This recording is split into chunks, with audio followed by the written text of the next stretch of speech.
Good news for you all freedom fighters. The queen of champagne socialism, Carol Vorderman, has resigned from the BBC.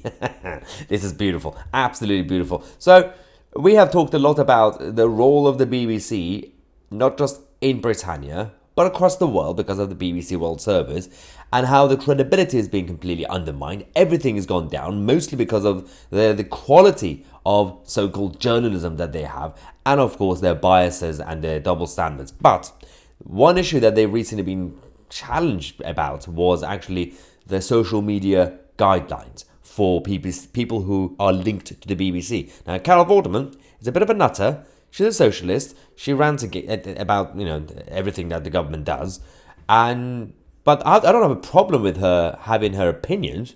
I talk against this government all the time, but the thing is, she gets paid using taxpayers' money.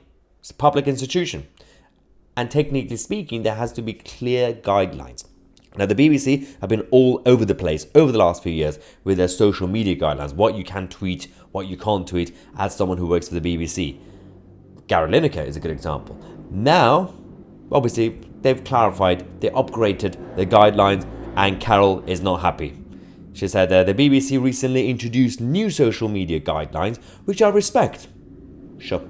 However, despite my show being light-hearted with no political content, it was explained to me that as it is a weekly show in my name, the new guidelines would apply to all and any content that I post all year round. Now, I personally would have created a different scenario. For example, you could actually have a situation where the BBC itself could say, anybody who works for BBC News, definitely the political section obviously, should have more restrictions.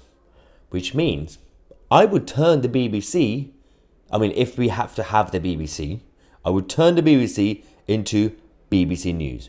Just BBC News. Ignore entertainment. They can do entertainment other places. BBC or any channel, they don't make things. Some people are delusional thinking, well, that's a BBC show. No. A creator, an artist, and directors and producers made it, and then they sell it to the BBC, for example. BBC could commission an idea, but someone else has to make it. So that director could make the same show, like Sherlock on BBC, and give it to ITV, give it to Netflix. So BBC should just go back to what it was supposed to be. And to obviously streamline the whole situation, will be much cheaper as well for the taxpayers. And that way you can have proper direct guidelines for the staff. But we are where we are. Anyway, the BBC said the new guidance recognizes the importance of freedom of expression, but says that while a program is on air and for a 2-week window before and after the series, the presenters on flagship shows must not endorse or attack a political party. Fair enough. They must also not criticize the character of individual politicians in the UK or comment on any issue of political debate during an election period, makes sense, or take up an official role for a campaigning group. Well, that's just common sense. Now, most of this goes back default to the BBC bosses. We can criticize, we could talk about Gary Lineker, he got into trouble over all this as well. But the reason we didn't like him is because, he talks a lot about anti-Western leftist nonsense. But technically, the blame goes back to the BBC bosses for being all over the place and not being consistent with their own guidelines. This is not to defend Gary Lineker, obviously. The guy is a complete nutter who's blocked me on Twitter. But the BBC bosses, everything goes back to the top of the organisation. Let me know what you think. I'm Tousi, and we are the media.